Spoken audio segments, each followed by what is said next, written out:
Hello everyone and welcome to the channel. In this video, I will review the US Bank Smartly Checking Account. The US Bank Smartly Checking Account is a solid choice for people who want a traditional bank with modern features. You can open it with just $25, and they often offer sign-up bonuses up to $500 if you set up direct deposits. The $6.95 monthly fee can be waived by meeting requirements like a $1,000 monthly direct deposit or a $1,500 balance.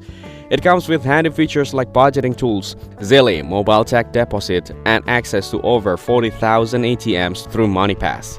You can also get some overdraft protection, no fee if you're only overdrawn by $50 or less. But there are downsides too. If you don't meet the fee waiver conditions, you'll be charged monthly.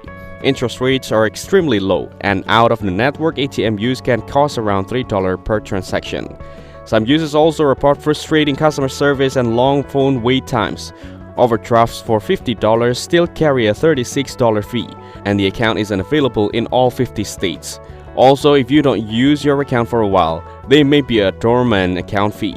Overall, it's a decent account for people who meet the fee waiver terms, but online banks may offer more value and fewer fees. Thank you everyone for watching this video. Hope you guys have value. Make sure to like the video and subscribe to our channel. Leave a comment down below. See you in the next one.